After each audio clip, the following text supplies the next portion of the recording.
All right. So, are you ready for a big introduction?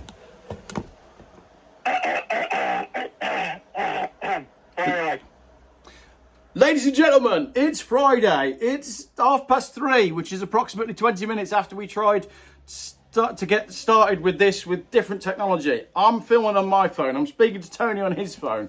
My Nokia, I've realised, doesn't work. Tony's got some AirPods in. Right.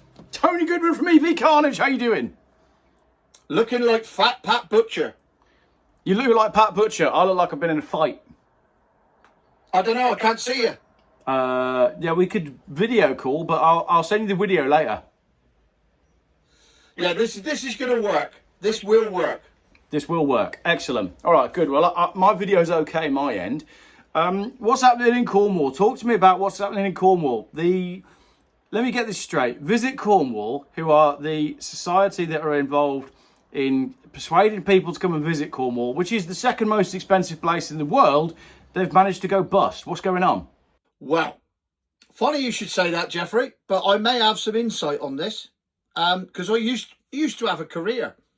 And I used to run something called Made in Cornwall, which is Made in Cornwall was an organisation set up to promote all the producers that make stuff in Cornwall that is exclusively Cornish. So I had cheese, gin, beer, jewellery, salt. I had about 250 odd members, now up to 400 at one point. And the idea was this would promote Cornwall to the rest of the world. And it was partly owned by Visit Cornwall. Right. Okay. So what were they? A sort of limited company? I mean, who were Visit Cornwall then? Visit Cornwall were basically a organisation set up and funded by EU money, run by a guy called Malcolm Bell, to promote Cornwall to the rest of the world. But it's not the council then. I always thought it was to do. I thought Visit Cornwall was to do with the council, but it's not. No, they various members of the council had board involvement or levels of some kind, and most of the people involved were ex-civil servants. What's going on then? Well, they've gone into liquidation because they've run out of funding. Because they received no money from anybody but what they had EU funding. Right. And that's obviously come to an end because of Brexit. So nobody's prepared to pay any money to fund them anymore, so they've gone. I mean, I'm not particularly clever, but I don't think it seems to make sense to run a business that is purely financed by the goodwill of the European Union. Did they not see this coming? Well, you'd think they'd had enough time to see it coming. But then again, these are all ex-civil servants. They're not commercial people, so they're just not used to it. So they just presumed that money was going to keep coming forever and they didn't need to generate any of their own income themselves. And they didn't go round and ask anyone for any money, as far as I know. Right. So who is now in charge of encouraging people to visit Cornwall then? Is that you? It is, yeah, literally me. I am now in charge as the number one YouTuber in Cornwall, apart from Jam and Meme. So Jam and Meme, who's basically a younger, better looking, more efficient version of me, I think he's number one in Cornwall. I think I'm number two. Right. So Cornwall is pinning all of its hopes on its financial future on a bald man who drives Alfa Romeo. Yes. Right. So I'm finding this absolutely flabbergasting because I'm confused. It's not the tourist board, but it is effectively the tourist board. So have the council got any money? Can they step in and help out? Or is this just... No, they're skint. They're skint. They've got no money. Literally, at the moment, with the Taste of the West, which was the food awards business for the West Country, that went tits up as well this year. They're trying to make a comeback with that. But literally, there is no one whose job it is to promote Cornwall as a tourist destination to the rest of the world. There's nobody out there doing it, despite the fact it's 42% of our gross income. Is it? I'm to be honest, I'm surprised that number's not higher. But I guess people forget that there is more to Cornwall than just the coastline. There's quite a lot in the middle, isn't there? So what? Yeah, basically clay tips, but clay tips and disused tin mines. That's what goes up through the middle of Cornwall. Then you got Bodmin Moor. Yeah, where the big cats are. So what we're going to do then? Now, you're gonna try and persuade everybody to come to Cornwall. Did lots of people come to Cornwall this year? Was it busy? Was it quiet? Is everybody skint? I was reading that places were quieter than normal because the prices have gone up too much. Can you do something about that when you're mayor of Cornwall? Well, we're not going to have a mayor of Cornwall, which interestingly is another story, because 2 years ago, about 2 years ago, when did I have that conversation with Johnny Cowlin? Yeah, about 2 years ago, they announced that we were going to go for a mayor of Cornwall that would then be like Andy Burnham or, God forbid, Sadiq Khan. But where you have like a mayor who's got a position of power, he has his own budget, and he gets to influence things and make decisions. And it was all geared around a woman called Linda Taylor, because the Conservatives were in charge at the time, and she fancied herself as mayor of Cornwall. Now, me and a guy who back then still called himself Kerno King, now calls himself Edward Rowe. He was one of the premier YouTubers of the 2010s, and got very, very popular. And he said, no way is she going to be mayor for Cornwall. I'll run. And I said, well, if you don't, I will. We can't run against each other because we're both competing for the same audience, but one of us should. And in subsequent hustings that were held, I don't like that word, it's very Middle England, but nevertheless, that's what they called them. It was brought up that certain celebrities were trying to scupper the mayor of Cornwall job. Celebrities? Yeah, celebrity. So I changed my name on Twitter, or X, to Tony Goodman, future mayor of Cornwall. Yeah. Because I thought I got to start the groundwork early. And literally my manifesto was, if I get in, I think I was going to be paid a salary of about 120k a year. And then I would have this huge budget. So I said what I'd do is I would put all the budget into affordable housing and just build houses for Cornish people to live in. And my mayoral salary, I would go to a pub in Cornwall once a week on a Friday, and if you came up and said, hello, Mr. Mayor, I would buy you a pint out of my salary. That's the best manifesto I've ever heard. That's a brilliant manifesto. Because, it was based on the subject that Cornwall doesn't need any more politicians. I'm not really sure it needs any. Well, we've got the largest council compared to the amount of people we've got, and we've got 6 MPs for Cornwall. We don't need any more politicians. 6 MPs for Cornwall? Yeah. What? That's more than there's people that live there off season. 550,000. So it's roughly 1 MP per 100,000 people.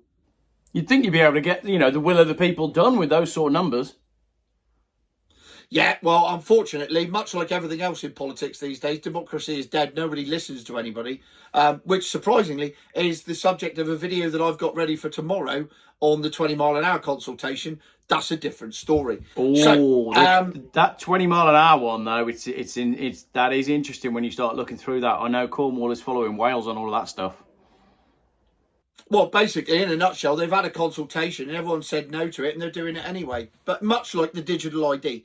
So, have you heard about that one? Digital ID, 3 million sign a petition. They don't debate it in Parliament and tell us they're doing it anyway. Yeah, I have. That's why I did a video on it, but it came out about an hour after yours. Oh, sorry about that.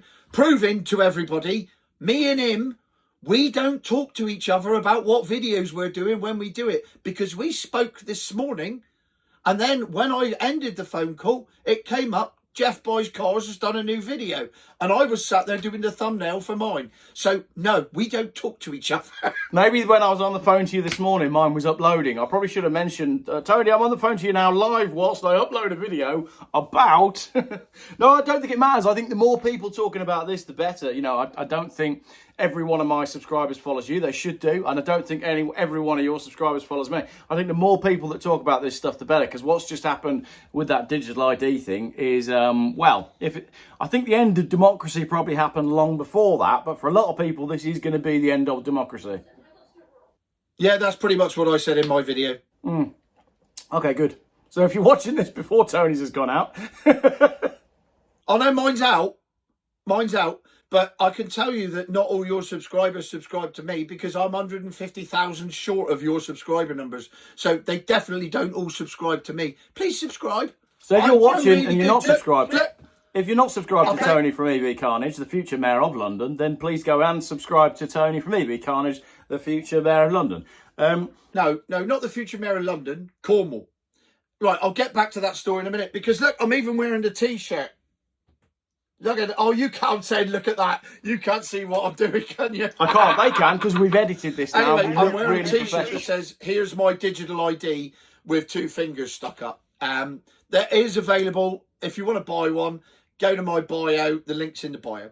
Anyway, so as a result of celebrities wanting to be mayor of Cornwall, I then received 3 council tax demands for council tax that I allegedly hadn't paid from 5 years ago. The next day I received a court summons for the same council tax demands that they'd only sent me the day before. I rang the council, got escalated right up to Chief Exec Department, and surprisingly, I didn't owe that money at all. But that's how they work. It's just a case of, how can we intimidate him into shutting up? It didn't work. I didn't shut up. And as a result, because they knew that they were unlikely to win this election, should they go forward with the Mayor of Cornwall thing, it was all scrapped. And now they've got different people in charge. So whether it still goes on or not, I don't know, is the answer to that. But I then changed my Twitter bio to Mayor of Cornwall, M-A-R-E, as in the female horse. And that's what it currently is. So I am Tony Goodman, Mayor of Cornwall, unofficially elected spokesman on all such matters, such as cakey tea, which I elected myself to do 10 years ago when previous guys, when I was the guy that did all the pole dart videos. So you at the moment are basically the highest qualified and one and only unofficial representative of the Go to Cornwall thing. Yeah, please come here. We're not as expensive as you might first think. That would be my strapline. Visitor numbers are way down this year because everything down here has got too expensive. And there's several reasons for that. One, admittedly, is greed. But we also have one of the highest costs of living in Britain down here. House prices are London rates. We have the same stupidly high energy bills as everyone else. But we also have the lowest wages. When a rental house goes up and becomes available, how many people have you got going for each rental property in Cornwall at the minute? Around about 55 on the private rental market. And it's an application process. Many people don't bother.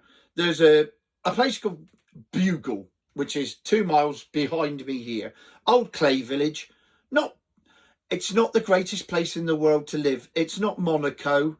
It's not Sandbanks. You know, it's not Polzefa Rock. It's very, very proper old-fashioned Cornish village. All right, Tony, you keep telling them about the problems with Cornwall. I'm quickly going to call a man who's phoning me, who's collecting the car from Bournemouth. So you tell them all about Cornwall, and then I'll come back to you. Right. So anyway, this car, he's collected a car in the year. This village is not particularly desirable. Well, it's all right. Sorry, Mole, if you're watching this. It's a lovely village. My mate lives there. But it's not upper end. However, if you want to rent a 3-bedroom semi-detached house there, you're going to be paying between 12 and 1,300 quid with 3 months rent in advance and 1 month's rent deposit. So you're going to need 5 grand before you move in. And then you're going to need to find 1,300 quid a month, which, bearing in mind the average wage in Cornwall is 25 grand a year. That's 50% of your wages gone, or 25% if you're a couple. And then on top of that, you've still got to get through the application process, which is, who is most suitable to rent my property? And in most private landlords' cases, it'll be, have you got kids? Yes, you're out. Have you got animals? Yes, you're out. Instantly wipes out 3/4 of the market. It's virtually impossible. I think we currently have 5,500 people on the housing waiting list in Cornwall alone. There you go. He's still not back. I'll tell a Jeffro joke. That should... So anyway... Am I going to have to do the train stop Campbell on Wednesdays? Right, what happened was, I was in Penzance and I had to get Camborne because I had to meet Slip-along Travaskis on the platform. So I got on the train at Penzance and the guard come along and he said, where are you going to? And I said, I'm going Camborne. And he said, you can't. The train don't stop Camborne Wednesdays. I said, well, it's got to stop Camborne Wednesdays because I got to get off. He said, well, it never has stopped Camborne Wednesdays. It don't stop Camborne Wednesdays, and I don't think it ever will stop Camborne Wednesdays. And I said, well, I got to get off. It is a matter of life or death. I got to meet Slip-along Travaskis on the platform. I'll now condense this joke because I'm hoping that Geoff will come back in a minute. So anyway, the guard said, I'll go have a word with the driver and see if he'll slow down a bit. So the guard came back. He said, I've had a word with the driver and he said the train don't stop Camborne Wednesdays. I don't think it ever has stopped Camborne Wednesdays, and I don't think it ever will stop Camborne Wednesdays. And I said, well, it's no good. I got to get off. And the guard said, well, look, I like you. And I said, I wish I could say the same about you. He said, you could if you told lies like I do. Now Geoff's ringing me back again, and I'm mid-punchline. So he said, what I'm going to do, he said, the driver won't stop, but what he will do is slow down. So here's what will happen. As he slows down, I'll dangle you out the window. You run like hell, and when the time's right, I'll drop you on the platform. So we came into Camborne. He hung me out the window. I started running. That driver never stopped, never slowed down at all. So when he dropped me on the platform, I was doing 70 miles an hour. And I went up that platform like a cut cat. Geoff, you've just come back into this. This is brilliant. Yeah, it's hilarious. This is a great story. What, so you got dumped off a train at 70 miles an hour? Yeah, so now I'm running up the platform as fast as I can. And the only thing I can think is the platform going to be long enough for me to stop? I love that. I've got no context here. I've just jumped back in. I've just spoken to a very confused man. Oh, he's calling me back. Tony, carry on with the story. So I'm off down the platform at 70 miles an hour like a cut cat. Now, would you believe the next carriage come along and a bloke hung out the window, grabbed me and pulled me in, and he said, Tony, you bloody lucky to catch this train. It don't stop Camborne Wednesdays. Whew, there you go. I finally managed to get the Jeffro joke into a YouTube video, albeit interrupted by some bloke from Worcester who's trying to get a car collected from Bournemouth for a top secret video that only me and him know about, that you're not meant to know about, that I've just told you about. So I better tell another Jeffro joke just to kill time, innit? Right, I rack me brains. I went to a pet shop once and I walked in and I said, do you sell wasps? And they said, no, why? He said, because you have two in the window. Another Jeffro joke, come on. There's bloody hundreds of them. And when the smoke cleared, we was in the fish and chip shop. That's a really good punchline, but I can't remember the rest of the joke. Weirdly, I can remember a lot of punchlines. What's the difference between theory and reality? And then it involves asking his wife if she'd sleep with a milkman, and then asking his daughter if she'd sleep with the American... No, well, that's a good one, that is. And as a result, he says, in theory, we're worth 2 million quid, but in reality, we've got two slappers in the house. Granted, that's not the full joke. It's worth looking up. He delivers it so much better than I do, and he remembers all the details. Train stop Camborne Wednesdays, the only one I can remember. This is the biggest bit of fluffing I've ever had to do. This is like filling in, isn't it? I'll tell you my favourite joke of all time. This come out of a Christmas cracker. These two crisps were walking down the road and a car pulled up and said, can we have a lift? No. I'll start out again. I fucked that up. Right. These two crisps were walking down the road and a car pulled up and said, do you want a lift? And the crisp said, no, it's okay. We're walkers. That's my favourite joke of all time. Yeah, right. just Did you make it off the crisp joke. Did you make it off the platform? All right, good. Well, I've now dealt with... I had one very confused lorry driver who was gone to visit a very confused garage, and they didn't realise that they both knew me. So the lorry driver said, I'm here to collect a car and the guy's saying I don't know which car, and until I interrupted our video, they didn't know what was going on. Now we've sorted it. The car's been paid for. The car's on the lorry. It's on the way up. Anyway, carry on. Where did we get to? Well, I've just told 3 Jeffro jokes. Good man. So, yeah. So it's Friday afternoon. Anything goes, mate. It's nearly 4 o'clock on a Friday. I'm having a cup of tea. This is a great video. So we were talking about the fact that numbers are way down, and you've explained to everybody that numbers are way down in Cornwall. Has it got too expensive? Yes.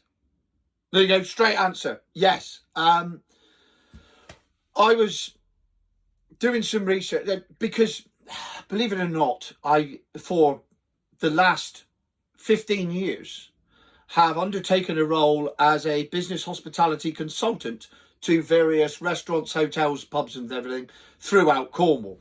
And this year I was doing a comparison on how much accommodation costs. And there was a 3-bedroom house just down the road from me on a similar housing estate that called itself a villa in Charlestown. A villa? It's not. It's a 3-bedroom semi-detached house in St Austell. Right. The difference between St Austell and Charlestown is the difference between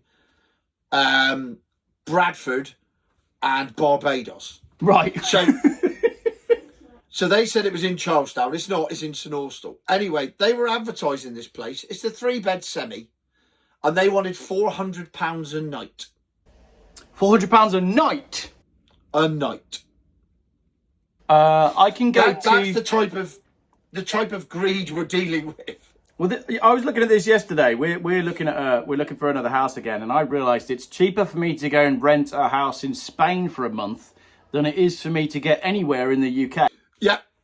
Well, I mean, for example, if you want to rent a caravan, Penchew and all of it, you've been to Penchew, haven't you? Well, I know Cornwall pretty well. I've lived in Cornwall. I've paid to rent rooms in Cornwall, but I've also lived in a caravan. And that means, as someone who now lives in Worcestershire, I cannot pay £1,200 to stay in a caravan for a week when I used to pay £300 for a whole month. 1,200 quid? Where are you paying that? Well, that's the thing. It's more than that now, isn't it? Yeah, you're looking between 1,500 and £2,000 a week for a caravan. To stay in a 32-foot aluminium box. Yes. It's wild, isn't it? It's wild. And the thing is, it's not like these sites have had loads and loads of investment. It's not like they're now, or the world's best campsites. They're the same campsites from 10 years ago, just the price has gone up. Yes. Yeah, that's it. They have replaced their stock. They've got new caravans, but at the end of the day, it's still a caravan. You're still in Cornwall. You're still not guaranteed the weather for £2,000. That's the issue. It's the weather. That's it.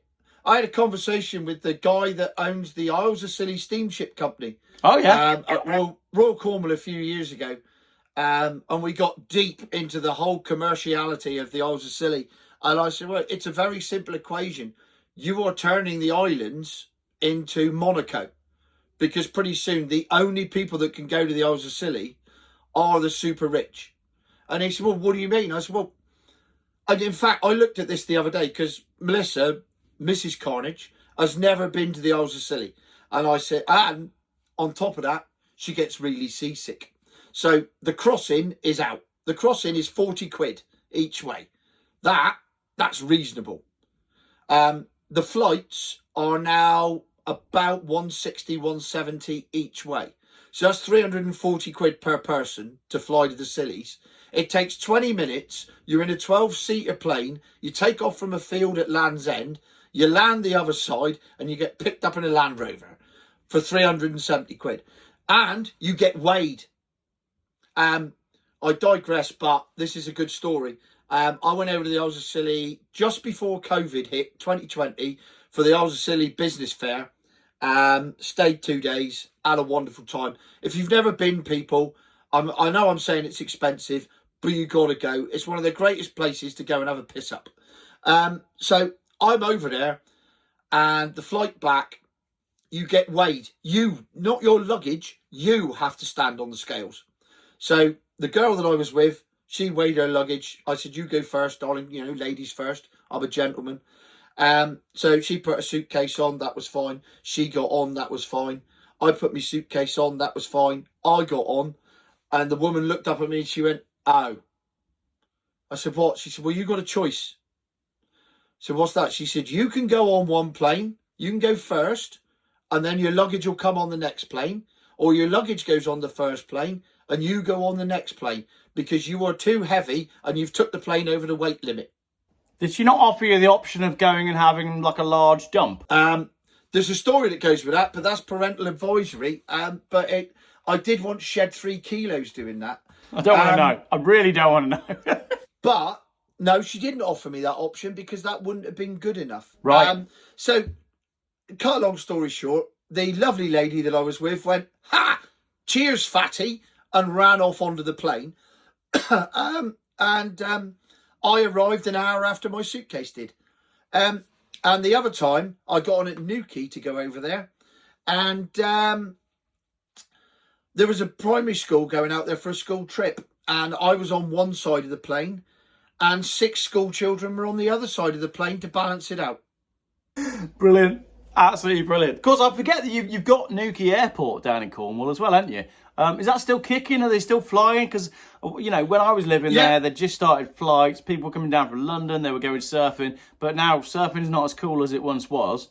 Do they still do that? Or have they bulldozed the airport to build houses for people from Africa? No, the airport is still, well, I say it's thriving. It's not, because it's an arm's length company of Cornwall Council. So naturally, it's not run as efficiently as it could be.